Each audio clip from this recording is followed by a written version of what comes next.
Next question ఇక్కడ కాకినాడ సంఘటన ఎప్పుడు జరిగింది? ఆప్షన్ 1 1907 మే 10, ఆప్షన్ 2 1907 మే 31, ఆప్షన్ 3 1908 జనవరి 10, ఆప్షన్ 4 1913 ఏప్రిల్ 13.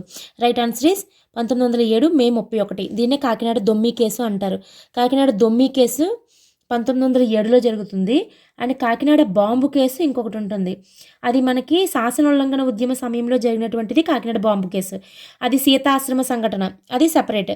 ఇక్కడికి వచ్చేటప్పటికి ఇది మనకి కాకినాడ దొమ్మి కేసు. ఇది బిపిన్ చంద్రపాల్ గారు వందే మాతర ఉద్యమ సందర్భంగా ఆంధ్రాలో పర్యటించినప్పుడు 4 సంఘటనలు జరుగుతాయి. అందులో ఒక సంఘటన కాకినాడ దొమ్మి కేసు. రాజమండ్రి కళాశాల సంఘటన, కాకినాడ దొమ్మి case, Tenali bomb case, Kotappakonda సంఘటన. మనకి రాజమండ్రి కళాశాల సంఘటన అండ్ కాకినాడ దొమ్మి కేసు రెండు కూడా 1907లో జరుగుతాయి. ఒక రాజమండ్రి కళాశాల సంఘటన ఏప్రిల్ 24, కాకినాడ దొమ్మి కేసేమో మే 31. అలా కాకుండా కోటప్పకొండ సంఘటన, తెనాలి బాంబు కేసు రెండు కూడా 1909లో జరుగుతాయి. కోటప్పకొండ అనేటప్పటికి ఫిబ్రవరి 18వ తేదీన and Tenali bomb case April 6వ తేదీన జరుగుతుందనమాట.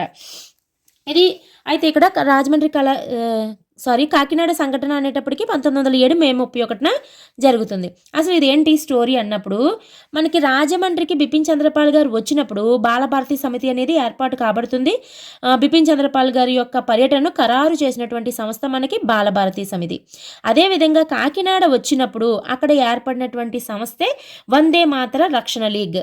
ఏంటి వందే మాతర రక్షణ లీగ్ అనేది ఏర్పడుతుంది. ఇప్పుడు కాకినాడలోని పాల్ పర్యటన సందర్భంగా ఏర్పడిన సంస్థ అనమాట. అక్కడ ఆ జిల్లాలో ఆ కాకినాడలోని వైద్య అధికారి ఎవరు? డాక్టర్ కెంప్ అనమాట. ఆ కెంపు వెళ్తూ ఉంటాడు. వెళ్తూ ఉన్నప్పుడు 3 పిల్లలు కనిపిస్తారు దారిలో. ముగ్గురు కూడా వందే మాతరం వందే మాతరం అని అరుస్తూ ఉంటారు.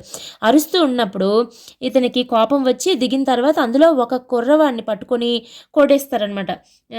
ఎవరు? మన డాక్టర్ కెంప్ అన్న వ్యక్తే అందులో ఒక పిల్లవాడిని పట్టుకొని విపరీతంగా దండించి ఆ తర్వాత పోలీస్ స్టేషన్లో అప్పగించేస్తాడు. ఆ పిల్లవాడి పేరు కొంపెల్లి కృష్ణారావు. ఇక్కడ కొంపెల్లి అనేటప్పటికి మొన్న మనం మాట్లాడుకున్నాం. ఏంటి? బిపిన్ చంద్రపాల్ గారు పర్యటనలు చేసినప్పుడు లాస్ట్లో మచిలీపట్నం పర్యటన సందర్భంగా అక్కడ ఒక కళాశాలను ఏర్పాటు చేస్తారు. అక్కడ ప్రిన్సిపల్ ఎవరు అంటే కొంపెల్లి హనుమంతరావు. ఇక్కడ కాకినాడ సంఘటనకు వచ్చేటప్పటికి కొంపెల్లి కృష్ణారావు. కొంపెల్లి కృష్ణారావు అనే పిల్లవాడిని గట్టిగా కొట్టేసి పోలీస్ స్టేషన్లో అప్పచెప్తారు. పోలీస్ స్టేషన్లో అప్పచెప్పిన తర్వాత వాళ్ళ యొక్క తల్లిదండ్రులు పోలీస్ స్టేషన్కి వెళ్ళి ఆ కుర్రవాడిని కొంపెల్లి కృష్ణారావుని విడిపించి ఇంటికి తీసుకొస్తారు. తీరా వైద్యం చేయిద్దామంటే ఈ ఎవరు మనకి వైద్యాధికారి కదా కెంపు, అతనికి భయపడి ఎవరు వైద్యం చేయడానికి ముందుకు రారు. దీంతో అతని పైన కోపం వచ్చి ప్రజలందరూ కూడా తిరుగుబాటు చేయడానికని వెళ్తే యూరోపియన్ క్లబ్లో ఉన్నాడని తెలుసుకొని అక్కడికి వెళ్ళి ధ్వంసం చేస్తారనమాట. అందుకే మనకి ఆంధ్రాలో మొదటి క్రిమినల్ కేసు ఏది అంటే కాకినాడ దొమ్మి కేసే మొట్టమొదటి క్రిమినల్ కేసు మన ఆంధ్రాలోని. ఎప్పుడైతే యూరోపియన్ క్లబ్ని ధ్వంసం చేస్తారో అప్పుడు జిల్లా కలెక్టర్ ఎంటర్ అవుతాడు అనమాట. అతనే జేఏ కమ్మింగ్ అనే వ్యక్తి అప్పటికి జిల్లా కలెక్టర్ అనమాట. ఇతను ఏం చేస్తాడంటే ఈ విషయం తెలుసుకొని అక్కడికి వచ్చి అల్లర్లను అదుపు చేయడానికి ట్రై చేసి అక్కడ ఉన్న 20 మందిని అరెస్ట్ చేసేస్తాడు. అయినా సరే అల్లర్లు ఆగవు, ఆందోళనలు జరుగుతూనే ఉంటాయి, శాంతి భద్రతలు కొరవవుతాయి, స్వేచ్ఛ. అప్పుడు ఏం చదువుతుంది మనకి? వీళ్ళు ఏం చేస్తారంటే జేఏ కమ్మింగ్ ఇంకా మేము అదుపు చెయ్యలేకపోతున్నామని చెప్పేసి అదనపు బలగాలను కూడా పిలిపించుకుంటాడు. దాంతో అక్కడ స్వేచ్ఛ అనేది హరించబడుతుంది. సో తర్వాత అక్కడ అప్పటికే పేర్రాజు అనే వ్యక్తి, అతను కాకినాడ ప్రజల సంఘ అధ్యక్షుడు అనమాట. ఎవరు? కుర్తివంటి పేర్రాజు అప్పటికి కాకినాడ ప్రజల సంఘ అధ్యక్షుడు. ఇతను ఏం చేస్తాడంటే రిజర్వ్ దళాన్ని ఎత్తివేయండి అని చెప్పేసి ప్రభుత్వాన్ని విన్నవించుకుంటాడు. ఆ తర్వాత రఘుపతి వెంకటరత్నం నాయుడు గారు కూడా ఇక్కడ ఎంటర్ అవుతారు. అతను ఎలాగంటే కాకినాడలో పిఠాపురం రాజా కాలేజ్ ఉంటుంది. ఈ కాకినాడ సంఘటన జరిగినప్పటికీ ఆ కాలేజ్ యొక్క ప్రిన్సిపల్ ఎవరు అంటే మన రఘుపతి వెంకటరత్నం నాయుడు గారు అనమాట. అతనికి ఈ విషయాలన్నీ తెలిసి కెంపు గారే ఈ యొక్క సంఘటనకి కారణమని చెప్పి చెప్పడం జరుగుతుంది కూడా. ఆ తర్వాత అరెస్ట్ చేస్తారు. కెంప్‌కి 300 రూపాయల జరిమానా విధిస్తారు. వీళ్ళందరిపైన కూడా 2000 రూపాయల జరిమానా విధిస్తారు. ఇదంతా జరుగుతది. వీళ్ళ తరపున న్యాపతి సుబ్బారావు గారు వాదిస్తారు. ఇదంతా తర్వాత స్టోరీ. అయితే ఇక్కడ సంఘటన ఎప్పుడు జరిగింది అంటే 1907 మే 31. నెక్స్ట్ క్వెషన్, కాకినాడలో జరిగిన అలజడిని అదుపులోకి తెచ్చినటువంటి కలెక్టర్ ఎవరు? Option 1 CP Brown, option 2 JA Cumming, option 3 Ronald Ross, option 4 Rutherford. Right answer is JA Cumming. నేను ముందు బిట్లో ఆల్రెడీ చెప్పడం జరిగింది. నెక్స్ట్ క్వెషన్, కాకినాడలో రిజర్వ్ దళాన్ని ఎత్తివేయడానికి ప్రభుత్వానికి కోరిన వారు ఎవరు? Option 1 Kompelli Krishnarao, option 2 Raghupathi Venkataratnam Naidu, option 3 Kruthiventi Perraju, option 4 Aripirala Lakshmi Narasimharao. Right answer is Kruthiventi Perraju. ఇతను అప్పటికి కాకినాడ ప్రజల సంఘం యొక్క అధ్యక్షుడు. కాకినాడలోని ఇతను రిజర్వ్ దళాన్ని ఎప్పుడైతే ప్రజల యొక్క స్వేచ్ఛ అనేది హరించబడిందో, ఎప్పుడైతే అదనపు బలగాలను తీసుకువచ్చి ఇక్కడ పెట్టడం జరిగిందో, స్వేచ్ఛ అనేది హరించబడిందో, దాని ప్రకారము కృత్తివంటి పేర్రాజు గారు ఎలాగైనా సరే ఈ అదనపు బలగాలను ఎత్తివేయండి అని చెప్పేసి కోరుతారు. ఫర్ ఎగ్జాంపుల్ మనం చూసుకున్నట్లయితే ప్రజెంట్ ఇప్పటికీ కూడా ఇలాంటివి ఈశాన్య రాష్ట్రాల్లో ఉన్నాయి. వాటి యొక్క పరిధిని కాలాన్ని కూడా పొడిగించడం అనేది జరిగింది ఇటువంటి చట్టాలు. ఈ కేంద్ర రిజర్వ్ బలం అనేది, రిజర్వ్ దళాన్ని అనేది ఉంచడం అనేది. అయితే మనకి కృత్తివంటి పేర్రాజు అప్పటికి కాకినాడ ప్రజాసంఘ అధ్యక్షుడు. ఇతను అదనపు బలగాలు ఏవైతే మోహరించారో వాటిని ఎత్తివేయమని చెప్పి ప్రాధేయపడడం జరుగుతుంది. కొంపెల్ల కృష్ణారావు అంటే ఎవరు? అసలైన బాధితుడు. డాక్టర్ కెంప్ ఎవరైతే ఉన్నారో, ఏ పిల్లవాడిని కొట్టారు? ఈ కొంపెల్ల కృష్ణారావుని కొట్టడం వల్ల జరిగినదే కాకినాడ దొమ్మి కేసు. రఘుపతి వెంకటరత్నం నాయుడు గారు అప్పుడు కాకినాడలో పిఠాపురం రాజా కాలేజ్ ప్రిన్సిపల్. ఇతను కెంపే అన్నిటికీ కారణమని చెప్పిన వ్యక్తి ఇతను. ఆరిపిరాల లక్ష్మీ నరసింహారావు. కేసు అనేది నమోదు చేయడం జరుగుతుంది కదా, అందులోని ఎవరెవరు ఉంటారు? చిన్నపేరయ్య, పెదపేరయ్య, ఆరిపిరాల లక్ష్మీ నరసింహారావు, బారు వెంకటరమణ, వీళ్ళు నలుగురు ఉంటారనమాట. అందులో ఇతను. అయితే ఇక్కడ ఏం జరుగుతుందంటే ఆరిపిరాల లక్ష్మీ నరసింహారావుకే 2 years శిక్ష అనేది విధించబడుతుంది. తర్వాత మళ్ళీ పార్థసారథి అయ్యర్ వచ్చి వాదించి నిర్దోషిగా విడిపిస్తాడు, అది వేరే. కానీ ఎవరికి శిక్ష విధించబడింది అంటే నలుగురిలోని కూడా ఆరిపిరాల లక్ష్మీ నరసింహారావుకి 2 సంవత్సరాల జైలు శిక్ష అనేది విధించబడుతుంది అనమాట. మొత్తం ఎంతమంది? నలుగురు. చిన్నపేరయ్య, పెదపేరయ్య, ఆరిపిరాల లక్ష్మీ నరసింహారావు, బారు వెంకటరమణ. వీళ్ళు నలుగురు కాకినాడ దొమ్మి కేసుకు సంబంధించినటువంటి వ్యక్తులు. వీళ్ళు ఎవరు? ఈ సంఘటనకు కారకులుగా వీళ్ళ నలుగురిని చెప్తారు. వీళ్ళ నలుగురినే చెప్తారనమాట. అయితే అందులో ఆరిపిరాల లక్ష్మీ నరసింహారావుకి 2 years జైలు శిక్ష విధించబడితే ఫస్ట్ న్యాపతి సుబ్బారావు గారు వాదిస్తారు న్యాయవాదిగా, న్యాపతి సుబ్బారావు గారు. కానీ శిక్ష విధించిన తరువాత పార్థసారథి అయ్యర్ వచ్చి అతను వాదించి ఈ శిక్ష నుంచి మళ్ళీ నిర్దోషిగా నిరూపించి విడుదల చేస్తారనమాట పార్థసారథి అయ్యర్. సో ఇక్కడ ఆన్సర్ వచ్చేసి పేర్రాజు. నెక్స్ట్ క్వశ్చన్, కోటప్పకొండ సంఘటనలో అలజడి సృష్టించినది ఎవరు? Option 1 Kotappareddy, option 2 Chinnappareddy, option 3 Ramaiah Reddy, option 4 పైవారందరూ. Right answer is Chinnappa Reddy.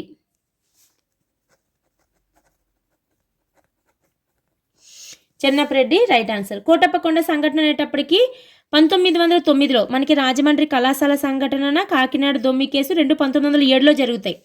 And Kotappakonda సంఘటన, తెనాలి బాంబు కేసు కూడా 1909లో జరుగుతాయి. ఈ కోటప్పకొండ సంఘటన 1909 ఫిబ్రవరి 18వ తేదీన జరుగుతుంది. ఫిబ్రవరి 18వ తేదీన. అయితే ఈ కోటప్పకొండ అనేది ఎక్కడుంది? గుంటూరులో ఉంది. గుంటూరులో ఉన్నటువంటి ప్రాంతం మనకి కోటప్పకొండ నరసరావుపేటలో ఉంటుందన్నమాట. అసలు ఇక్కడ ఏంటి అంటే అక్కడ ఒక శివాలయం ఉండేది. ఆ శివాలయంలో తిరునాళ్ళు జరిగేవి. తిరునాళ్ళు జరిగినప్పుడు పెద్ద ఎత్తున 1909లో కదా ఈ సంఘటన జరిగింది. ఆ 1909లో చాలామంది ప్రజలు అక్కడికి రావడం జరుగుతుంది. అప్పుడే రెడ్డిపాలెంకి చెందినటువంటి చెన్నప్పరెడ్డి కూడా తన ఎడ్ల బండి పైన వస్తున్నప్పుడు అక్కడ తిరునాళ్ళ దగ్గర తొక్కిసలాట జరిగితే అప్పుడు మనకి ఎక్కడైనా తిరునాళ్ళు జరిగినా లేదంటే ఏదైనా ఉత్సవాలు జరిగినా పోలీసులు ఏ విధంగా అక్కడ నియమించడం జరుగుతుంది చాలా ఎక్కువ మందిని. అదేవిధంగా అక్కడ కోటప్పకొండ దగ్గర కూడా తాత్కాలిక పోలీస్ స్టేషన్ ఏర్పాటు చేశారు ఈ తిరునాళ్ళ సందర్భంగా. ఏర్పాటు చేస్తే ఎప్పుడైతే తొక్కిసలాట జరిగిందో ఆ పోలీస్ స్టేషన్కి చెందినటువంటి వ్యక్తి ఎవరంటే పోలీస్ ఆఫీసర్ సుబ్బారావు. వీళ్ళు ఏం చేస్తారు? లాఠీ చార్జ్ చేస్తారనమాట. ఆ లాఠీ చార్జ్ చేయడంతో ఈ చెన్నప్పరెడ్డి ఎడ్ల బండి పైన వస్తాడు కదా, ఆ లాఠీ చార్జ్లోని ఎడ్ల బండిలోని ఒక ఎద్దుకేమో గాయం అవుతుంది. వెంటనే ఆగ్రహించి ఏం చేస్తాడు? చెన్నప్పరెడ్డి అని కొట్టేస్తాడు. ఎవరిని? మన సుబ్బారావుని, పోలీసుల్ని కొట్టేస్తాడు అనమాట. దాంతో వీడిని అరెస్ట్ చేస్తారు. అప్పుడు ఇంకా అరెస్ట్ చెయ్యగానే వందే మాత్రం వందే మాత్రం నినాదాలు చేస్తూ అందరికీ కూడా వినిపించేలా పెద్ద ఎత్తున అరుపులు అరుస్తూ ఉద్రిక్త వాతావరణం సృష్టించేస్తారనమాట. అప్పటికి అక్కడ సబ్ కలెక్టర్ ఎవరంటే కర్షప్ ఇతను ఇక్కడికొచ్చి ఈ విషయాన్ని తెలుసుకొని కొట్టపకొండకు వచ్చి వాతావరణాన్ని శాంతియుత వాతావరణాన్ని ఏర్పాటు చేయడానికని కృషి చేస్తారనమాట. అప్పటికే ఆ తొక్కిసలాటలో ఆ యొక్క ఉద్రిక్త వాతావరణంలో 2 పోలీసులు 2 పిల్లలు కూడా చనిపోతారు. చెన్నప్రెడ్డిని అరెస్టు చేసి ఇదంతటికీ కారణం చెన్నప్రెడ్డి అని చెప్పి ఉరి తీయడం జరుగుతుంది. మనం కనుక చూసుకున్నట్లయితే వందే మాతర ఉద్యమ కాలంలో మొత్తం భారతదేశంలోనే ఉరిశిక్షకు గురైన ఏకైక వ్యక్తి ఎవరు అంటే చెన్నప్రెడ్డే. మొత్తం భారతదేశంలోనే వందే మాతర ఉద్యమ కాలంలో ఉరిశిక్షకు గురైనటువంటి వ్యక్తి Chennappareddy. So right answer is Chennappareddy. Next question, వందే మాతర ఉద్యమంలో మొత్తం భారతదేశంలో ఉరిశిక్షకు గురైన ఏకైక వ్యక్తి ఎవరు? Option 1 Chennaperayya, option 2 Kompella Krishnarao, option 3 Chennapareddy, option 4 Baru Venkataramana. Right answer is Chennapareddy. మనకి వందే మాతర ఉద్యమకాలంలో మొత్తం భారతదేశంలో చెన్నపరెడ్డి ఒక్కరే ఉరిశిక్షకు గురైనటువంటి వ్యక్తి. ఇతనికి సంబంధించిన సంఘటన ఏంటి? కోటప్పకొండ సంఘటన. ఈ మిగతా ముగ్గురు కూడా ఏ సంఘటనకు సంబంధించిన వారు? కాకినాడ దొమ్మి కేసుకు సంబంధించిన వారు. చిన్నపేరయ్య, పెదపేరయ్య అండ్ బారు వెంకటనారాయణ అండ్ అరిపిరాల లక్ష్మీ నరసింహారావు వీళ్ళందరూ కూడా మనకి ఈ కాకినాడ దొమ్మి కేసుకు సంబంధించిన వారే. కానీ అసలైన వ్యక్తి ఎవరు? కొంపెల్లి కృష్ణారావు. ఇద్దరు కూడా కాకినాడ దొమ్మి కేసుకు సంబంధించినటువంటి వ్యక్తి. చెన్నపరెడ్డి ఒకరే మనకి కోటప్పకొండ సంఘటనకు చెందిన వ్యక్తి. So Chennapareddy is right answer. Next question, Tenali bomb కేసులో నిందితుల తరపున వాదించిన న్యాయవాది ఎవరు? Option 1 Nyapathi Subbarao, option 2 Tanguturi Prakasam Pantulu, option 3 Gurajada Apparao, option 4 Konda Venkatappayya. Right answer is Tanguturi Prakasam Pantulu గారు. తెనాలి బాంబు కేసు 1, కోటప్పకొండ సంఘటన 1, 2 కూడా 1909లోనే జరుగుతాయి. అయితే కోటప్పకొండ సంఘటన ఫిబ్రవరి 18 జరిగితే మనకి ఈ తెనాలి బాంబు కేసు 1909, అది ఫిబ్రవరి 18 జరుగుతుంది. ఇదేమో ఏప్రిల్లో జరుగుతుంది అనమాట. ఏప్రిల్ 6న మనకి తెనాలి బాంబు కేసు జరుగుతుంది. అయితే ఏప్రిల్ 6న జరిగినటువంటి తెనాలి బాంబు కేసు యొక్క అసలు సంగతి ఏంటి అంటే, వీళ్ళు ఏమనుకుంటారంటే హౌరా ఎక్స్ప్రెస్ ఏదైతే ఉందో తెనాలి రైల్వే స్టేషన్ దగ్గర వాటిని బాంబు పెట్టి పేల్చేయాలని చెప్పేసి నిర్ణయించుకుంటారు వీళ్ళు. ఎవరెవరంటే చుక్కపల్లి రామయ్య, లక్కరాజు బసవయ్య, కాటమరాజు వెంకటరాయుడు వీళ్ళ ముగ్గురు కూడా డిసైడ్ అయ్యి బాంబులు అమరుస్తారు. ఇంతలోపు చెన్నుగాడని ఒక నందివెలుగు గ్రామానికి చెందినటువంటి హరిజన బాలుడు అనమాట, అటు దారిలో వస్తూ ఆ బాంబు అది కనిపించగానే ఇదేంటా తీసి చూద్దామని చెప్పి లాగితే ఆటోమేటిక్గా పేలిపోయి అతను చెన్నుగాడు చనిపోవడం జరుగుతుందనమాట. దీన్నే తెనాలి బాంబు కేసు అంటారు. అయితే దీనికి వాంగ్మూలం ఇచ్చింది ఎవరు అంటే వై జగన్న శాస్త్రి వాంగ్మూలం ఇస్తాడు. సో అప్పుడు వాళ్ళు అరెస్ట్ చేయబడతారు. ఎవరెవరో చుక్కపల్లి రామయ్య, లక్కరాజు బసవయ్య అండ్ కాటమరాజు వెంకటరాయుడును. వీళ్ళ తరపున వాదించింది టంగుటూరి ప్రకాశం పంతులు గారు. వాదించి వాళ్ళు నిర్దోషులుగా విడుదల చేస్తారు. కానీ అందులో లక్కరాజు బసవయ్య, కాటమరాజు వెంకటరాయుడు వీళ్ళిద్దరికీ మాత్రము జైలు శిక్ష విధించబడుతుంది. ఎందులో? ఈ కేసులో కాదు. ఈ కేసులో ముగ్గురిని కూడా నిర్దోషులుగా తెనాలి బాంబు కేసులో విడుదల చేయించడం జరుగుతుంది టంగుటూరి ప్రకాశం పంతులు గారు. ఇది కాకుండా అందులో 2 వ్యక్తులైనటువంటి లక్కరాజు బసవయ్య, కాటమరాజు వెంకటరాయుడు వీళ్ళిద్దరూ కూడా స్వరాజ్య సంపాదన అని పేరుతో కరపత్రాలు రిలీజ్ చేస్తారు. స్వరాజ్య సంపాదన అనే పేరుతోని దానికి గాను వాళ్ళిద్దరికి శిక్ష పడుతుందన్నమాట. న్యాపతి సుబ్బారావు గారు వచ్చేటప్పటికి మనకి కాకినాడ దొమ్మి కేసులోని వాదించినటువంటి వ్యక్తి న్యాపతి సుబ్బారావు. మళ్ళీ ఇంకొక వ్యక్తి మధ్యలో ఎంటర్ అవుతారు లాస్ట్లోని. ఎవరికి? ఆరిపిరాల లక్ష్మీ నరసింహారావు గారికి 2 సంవత్సరాలు జైలు శిక్ష పడ్డ తర్వాత మళ్ళీ అతని తరపున వాదించిన వ్యక్తి పార్థసారథి అయ్యారు. ఫస్ట్ ఏమో న్యాపతి సుబ్బారావు, తర్వాత ఏమో పార్థసారథి అయ్యారు. వీళ్ళిద్దరూ కూడా కాకినాడ దొమ్మి కేసుకు సంబంధించి. టంగుటూరి ప్రకాశం పంతులు గారు అంటే మనకి Tenali bomb case. So right answer is Tanguturi Prakasam Pantulu గారు. నెక్స్ట్ క్వశ్చన్, పెదనందిపాడు పన్నుల నిరాకరణ ఉద్యమమునకు నాయకత్వం వహించిన వ్యక్తి ఆంధ్ర శివాజీ బిరుదాంకితుడు ఎవరు? Option 1 Vedantam Raghavachari, option 2 Parvathaneni Ramaiah Chowdary, option 3 Parvathaneni Veeraiah Chowdary, option 4 Parvathaneni Veeraswamy Chowdary. Right answer is Parvathaneni Veeraiah Chowdary. మనకి సహాయ నిరాకరణ ఉద్యమంలో భాగంగా 4 సంఘటనలు జరుగుతాయి. చీరాల పేరాల 1 అండ్ చీరాల పేరాల 1921 ఏప్రిల్ 25న జరుగుతుంది. అండ్ పల్నాడు పుల్లరి ఏమో 1921 సెప్టెంబర్లో జరుగుతుంది. తర్వాత పెదనందిపాడు అనేది 1922 ఫిబ్రవరిలో. నెక్స్ట్ది రంపా తిరుగుబాటు అనేది 1922 నుంచి 24. ఈ 4 సంఘటనలు కూడా మనకి సహాయ నిరాకరణ ఉద్యమ సమయంలో జరిగినవి. 1921లో 2 సంఘటనలు జరుగుతాయి. అవి చీరాల పేరాల ఉద్యమం ఒకటి, పల్నాడు పుల్లరి ఉద్యమం ఒకటి. అండ్ 1922లో పెదనందిపాడు ఉద్యమం ఒకటి, అదేవిధంగా రంపా తిరుగుబాటు. ఈ 4 కూడా సహాయ నిరాకరణ ఉద్యమ సమయంలో గాంధీ గారు మన ఆంధ్రాలో పర్యటనల సందర్భంగా వచ్చినటువంటి తిరుగుబాట్లు. సో ఇక్కడ పెదనందిపాడు పన్నుల నిరాకరణ ఉద్యమానికి నాయకత్వం వహించిన వ్యక్తి ఎవరంటే పర్వతనేని వీరయ్య చౌదరి. నెక్స్ట్ క్వశ్చన్, మద్రాసులో స్వదేశీ స్టీమ్ నావిగేషన్ అనే సంస్థను ఎవరు స్థాపించారు? Option 1 Ramarao Pillai, option 2 Kumbakonam Pillai, option 3 Chidambaram Pillai, option 4 Dayakaran Pillai. Right answer is Chidambaram Pillai. మద్రాసులో. అదే రాజమండ్రిలో అయితే స్వదేశీ స్టోరు రాజమండ్రిలో అయితే కర్ణ గుణేశ్వరరావు. మద్రాసులో స్వదేశీ స్టీమ్ నావిగేషన్ అనే సంస్థ అంటే చిదంబరం పిల్లై. మనకి 1905లో బెంగాల్ విభజన తర్వాత వచ్చినటువంటి వందే మాతర ఉద్యమ సందర్భంగా స్వదేశీ ఉద్యమం అనేది ప్రారంభమవుతుంది. స్వదేశీ ఉద్యమం అంటే ఏంటి? విదేశీ వస్తువుల బహిష్కరణ, స్వదేశీ వస్తువులు అనేవి వాడకము. సో ఈ స్వదేశీ ఉద్యమంలో భాగంగా చాలా రకాల కంపెనీలు, చాలా రకాల సంస్థలు అనేవి స్వదేశంగా స్థాపించడం జరుగుతుంది. అందులో భాగంగానే మనకి చిదంబరం పిల్లై అనే వ్యక్తి మద్రాసులోని స్వదేశీ స్టీమ్ నావిగేషన్ అనే సంస్థని స్థాపిస్తారు. మనకి ఇక్కడ స్వదేశీ ఉద్యమం అనేది ఒక ఆర్థిక పరమైన ఉద్యమంగా చెప్పబడుతుంది.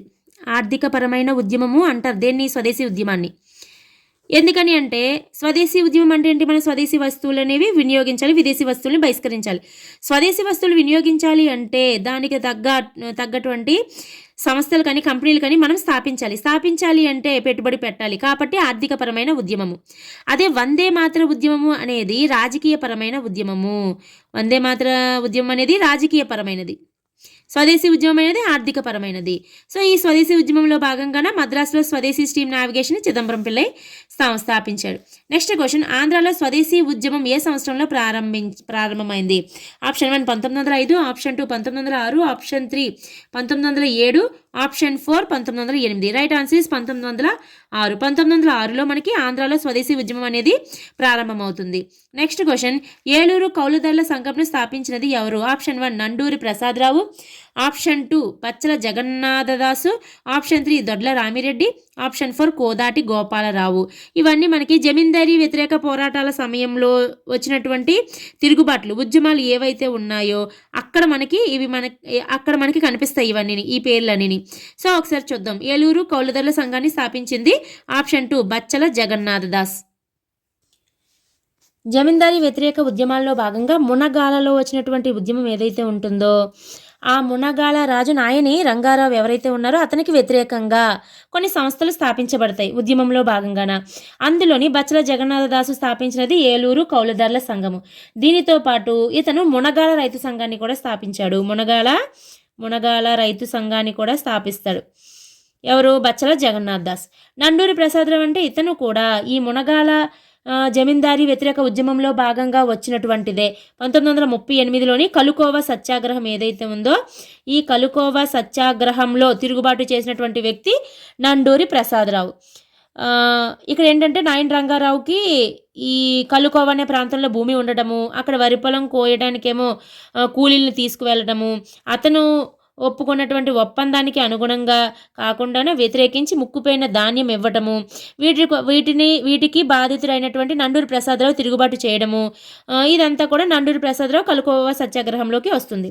దొడ్ల రామిరెడ్డి అనేటప్పటికీ మనకి వెంకటగిరి జమీందారీ వ్యతిరేక ఉద్యమాలు ఏవైతే జరుగుతాయో వెంకటగిరి జమీందారీ వ్యతిరేక ఉద్యమాల్లో భాగంగా నెల్లూరు జిల్లా జమీందారీ రైతు సంఘం ఏదైతే ఉందో 1929లో నెల్లూరు జిల్లా జమీందారీ రైతు సంఘాన్ని దొడ్ల రామిరెడ్డి స్థాపించడం జరుగుతుంది.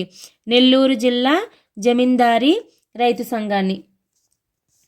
సో ఇక్కడ right answer is Bachala Jagannath Das. Next question, సహాయ నిరాకరణ ఉద్యమము అంతమగుటకు ప్రధాన కారణము? ఆప్షన్ 1 చౌరీ చౌరా సంఘటన, ఆప్షన్ 2 కాంగ్రెస్ నాయకుల శాంతి విధానము, ఆప్షన్ 3 గాంధీ అహింసా సిద్ధాంతము, ఆప్షన్ 4 బార్దోలి తీర్మానము. Right answer is Bardoli తీర్మానము.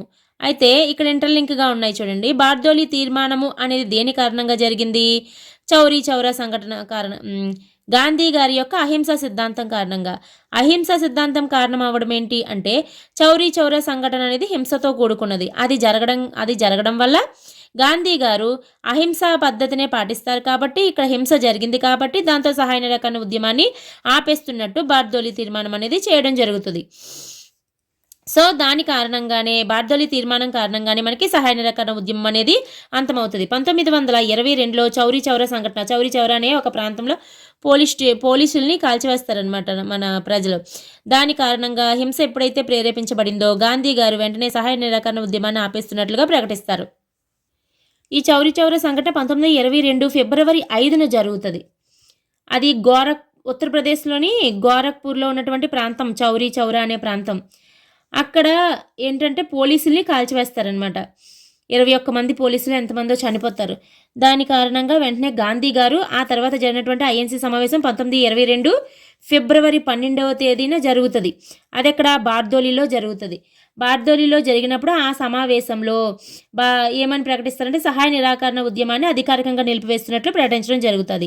So right answer is Bardoli తీర్మానము. నెక్స్ట్ క్వశ్చన్, 1928లో జరిగిన ఏ సంఘటన జాతీయ ఉద్యమంలో మరలా చైతన్యము కలిగించినది? ఆప్షన్ 1 ముస్లిం లీగు, కాంగ్రెస్ మైత్రి, option 2 Hunter commission, option 3 Elbert commission, option 4 Simon commission. Right answer ఈ సైమన్ కమిషన్. మనకి 1928లోనే కదా సైమన్ కమిషన్ రాబడుతుంది. ఆ సంఘటన అనేది జాతీయ ఉద్యమంలో మరలా చైతన్యాన్ని కలిగిస్తుంది. So right answer is Simon commission. మనకి 1923లో స్వరాజ్ పార్టీ ఏర్పాటు కాబడుతుంది. 23లోని స్వరాజ్ పార్టీ ఏర్పాటు చేసిన తర్వాత స్వరాజ్ పార్టీ 40% సీట్లు సాధించి స్థానాన్ని చట్టసభల్లోకి ప్రవేశిస్తుంది.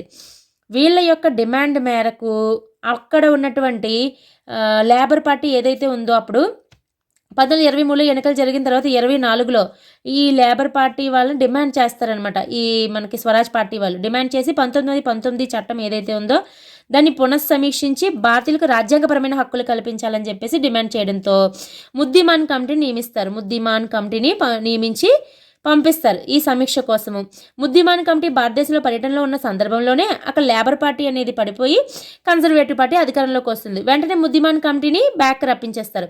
ఆ తర్వాత మళ్ళీ ఎప్పుడు 1927 నవంబర్లో సైమన్ కమిషన్ నియమిస్తారు 7 సభ్యులతో. అయితే ఇక్కడ ఏంటి వీళ్ళందరూ కూడా ఆంగ్లేయులే ఉంటారు. అందుకే దీన్ని ఏమంటారంటే వైట్ కమిషన్ అంటారు.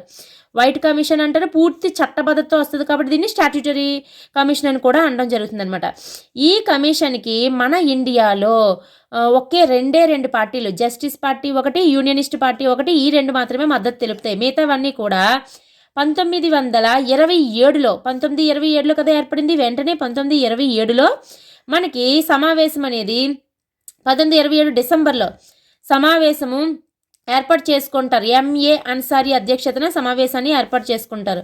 ఏర్పాటు చేసుకొని మనం ఈ కమిషన్ని రానివ్వద్దు, మనం ఆహ్వానించొద్దు, సో సైమన్ గోబ్యాక్ అనే ఉద్యమాలు చేయాలని చెప్పి తీర్మానించుకుంటారు. దానితో మొత్తం దేశంలో మళ్ళీ చైతన్యం అనేది కలుగుతుంది, మరలా చైతన్యము పుంజుకుంటుంది. కాబట్టి మనకి సైమన్ కమిషన్ అనేది రైట్ ఆన్సర్ అవుతుంది. నెక్స్ట్ క్వశ్చన్, దక్షిణ భారతదేశ దండిగా పిలవబడినది ఏది? ఆప్షన్ 1 సీతాశ్రమము, ఆప్షన్ 2 మచిలీపట్నము, option 3 Pallipadu, option 4 Mypadu beach. Right answer Sita ఆశ్రమము. సీతా ఆశ్రమం అనేది మనకి ఎక్కడుంది? ఈస్ట్ గోదావరిలో ఉంది. ఈస్ట్ గోదావరిలో సీతా ఆశ్రమాన్నే మనం దక్షిణ భారతదేశ దండి అంటాము. దండి అంటే మనకి గుజరాత్లో, మన దక్షిణ భారతదేశంలో అంటే మన ఆంధ్రప్రదేశ్లోని ఈస్ట్ గోదావరిలో ఉన్నటువంటి సీతా ఆశ్రమాన్ని దక్షిణ భారతదేశ దండి అంటాం. ఇక్కడ మనకి బ్రహ్మజోసుల సుబ్రహ్మణ్యాన్ని అతనే ఏర్పాటు చేస్తాడు ఈ ఆశ్రమాన్ని. బ్రహ్మజోసుల సుబ్రహ్మణ్యం ఇతను ఏం చేస్తాడంటే స్వదేశీ వస్తువుల ఉపయోగాన్ని ప్రోత్సహించేవాడు. శాసనోల్లంఘన ఉద్యమ సమయంలోనే, ఎప్పుడు శాసనోల్లంఘన ఉద్యమ సమయంలో జరుగుతుంది ఈ సంఘటనలన్నీ. సో ఈ శాసనోల్లంఘన ఉద్యమ సమయంలో అప్పుడు కూడా స్వదేశీ వస్తువుల ఉపయోగాన్ని ప్రోత్సహిస్తే అప్పటికి ఈస్ట్ గోదావరి దగ్గర కాకినాడ దగ్గర సిఐ ముస్తఫా అలీ ఇతను వచ్చి సీతాశ్రమంపై దాడి చేసి ధ్వంసం చేసేసి ఇతన్ని బ్రహ్మజోసుల సుబ్రహ్మణ్యాన్ని కొట్టివేయడంతో ఇతని యొక్క వెన్నెముక దెబ్బతిని తర్వాత మరణిస్తాడు. దీంతో ఇతని యొక్క శిష్యుల్లో ఒకటైనటువంటి ప్రతివాద భయంకరాచారి ప్రతివాద భయంకరాచారి పగ తీర్చుకోవాలని చెప్పేసి బాంబులు పెడదామని వెళ్తే అతను దొరికిపోతాడు. ఇదే కాకినాడ బాంబు కేసు అంటాం. కాకినాడ దొమ్మి కేసు అయితే రాజమండ్రి బిపిన్ చంద్రపాల్ గారి పర్యటన సందర్భంగా వచ్చినది కాకినాడ దొమ్మి కేసు 1907. కానీ ఇక్కడ మనకి సీతాశ్రమంలో జరిగినటువంటిది ఇది కాకినాడ బాంబు కేసు. ప్రతివాద భయంకరాచారి ఇతను ఉజ్జీవన్ భారత్ సమ్మేళన్ అనే సంస్థను కూడా స్థాపించడం జరుగుతుంది. సో రైట్ ఆన్సర్ ఈ సీతాశ్రమం. కనుక చూస్తే ఇక్కడ దండి అనగానే ఉప్పు సత్యాగ్రహానికి సంబంధించింది కాబట్టి ఈ 3 దానికి రిలేటెడ్ ఇచ్చాడనమాట. మచిలీపట్నంకి వచ్చేటప్పటికి మచిలీపట్నంలోని ఉప్పు సత్యాగ్రహానికి శాసనోల్లంఘన ఉద్యమానికి నాయకత్వం వహించింది భోగరాజు పట్టాభి సీతారామయ్య, ఐదేవర కాళేశ్వరరావు, ముట్నూరి కృష్ణారావు. ఎక్కడ మచిలీపట్నంలో భోగరాజు పట్టాభి సీతారామయ్య, ఐదేవర కాళేశ్వరరావు, ముట్నూరి కృష్ణారావు. పల్లెపాడుకు వచ్చేటప్పటికి ఇది నెల్లూరు జిల్లాలో ఉంది. నెల్లూరు జిల్లాలోని పల్లిపాడు వారి దగ్గర మనకి ఉప్పు సత్యాగ్రహ ఉద్యమాన్ని చేపడతారు. మైపాడు బీచ్ అనేది కూడా మనకి ఎక్కడ ఉందంటే ఇది కూడా నెల్లూరులోనే. మైపాడు బీచ్ కూడా నెల్లూరులోనే ఉంది. ఈ మైపాడు బీచ్ దగ్గర మనకి బొమ్మ శేషారెడ్డి, ఓరుగంటి వెంకట సుబ్బయ్య, బెజవాడ గోపాల్ రెడ్డి, అలాగే పకీర్ సుబ్బిరామిరెడ్డి వీళ్ళు నలుగురు కూడా మనకి మైపాడు బీచ్ వద్ద ఉప్పు సత్యాగ్రహం అనేది ఉప్పుని తయారు చేస్తారనమాట. తయారు చేసి ఉద్యమాన్ని చేపడతారు. మైపాడు బీచ్ అంటే ఇది నెల్లూరు దగ్గరే, పల్లిపాడు కూడా నెల్లూరు దగ్గరే ఉంటుంది. మైపాడు బీచ్ దగ్గర మాత్రమే బొమ్మ శేషారెడ్డి, ఓరుగంటి వెంకట సుబ్బయ్య, బెజవాడ గోపాల్ రెడ్డి, పకీర్ సుబ్బిరామిరెడ్డిని. మచిలీపట్నం దగ్గర అదేవిధంగా సీతాశ్రమం అనేది దక్షిణ భారతదేశ దండి అని పదం రావడం వల్ల ఈ 3 ఆప్షన్స్ కూడా దానికి సంబంధించి ఇచ్చారు. నెక్స్ట్ క్వశ్చన్, ఆంధ్రాలో సైమన్ కమిషన్ బహిష్కరణ కమిటీ అధ్యక్షుడు ఎవరు? Option 1 G V Unnayya Sastri, option 2 S Satyamurthy, option 3 V Ramadasu, option 4 Kaleswararao. Right answer is S Satyamurthy. Next question, దేశభక్తగా పేరు పొందిన తొలి తెలుగు వ్యక్తి ఎవరు? Option 1 Tanguturi Prakasam Pantulu, option 2 Konda Venkatappayya, option 3 Kasinath Nageswararao, option 4 Madapati Hanumantharao. Right answer is Konda Venkatappayya. Konda వెంకటప్పయ్యనే దేశభక్త కొండా వెంకటప్పయ్య అని పిలుస్తారు.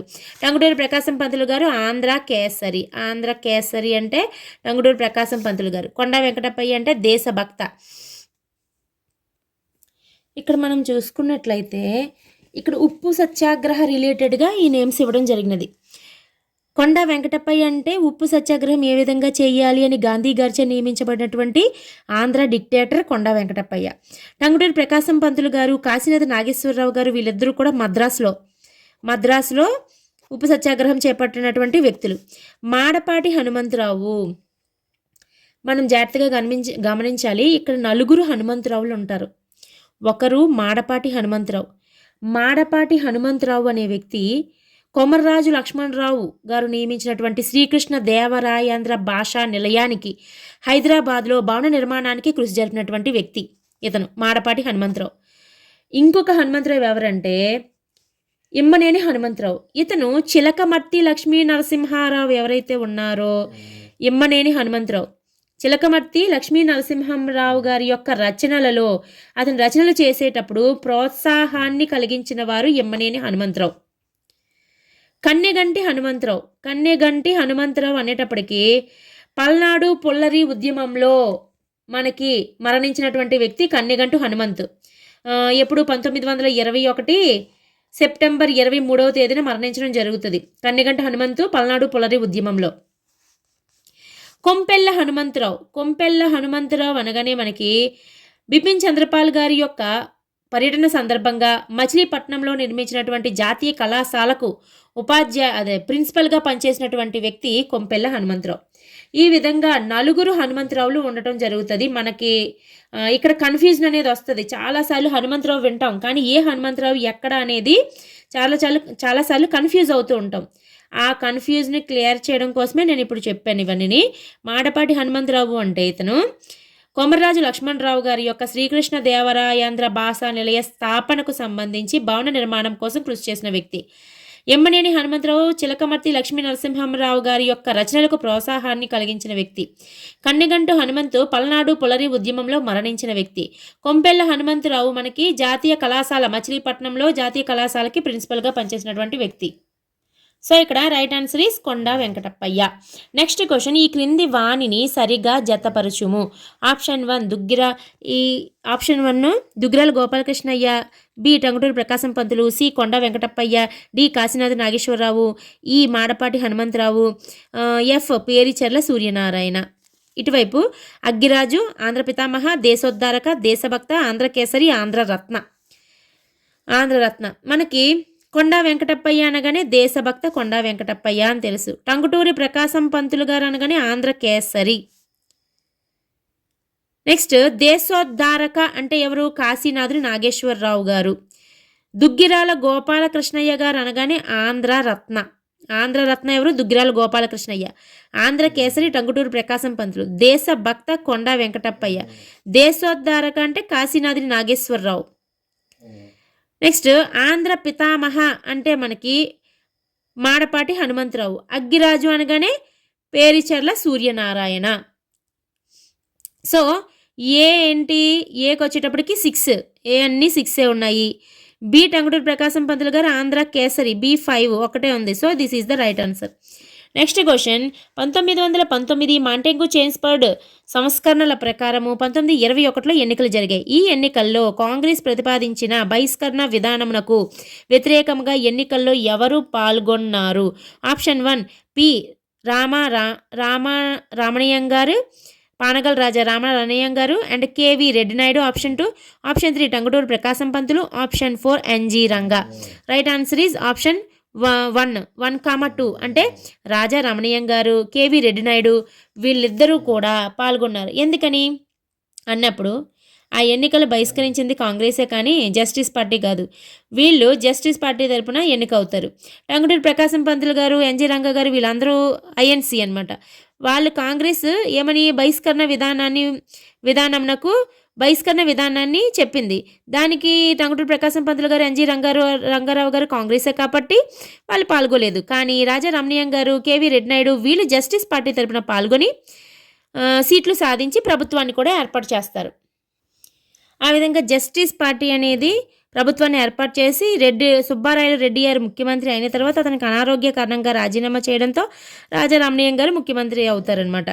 నెక్స్ట్ క్వశ్చన్, రాజమండ్రి కళాశాలలో విద్యార్థి నాయకుడు ఎవరు? Option 1 P Purnachandrarao, option 2 K Ramachandrarao, option J Ramachandrarao, option 3 M Ravichandrarao, option 4 K కనకచంద్రరావు.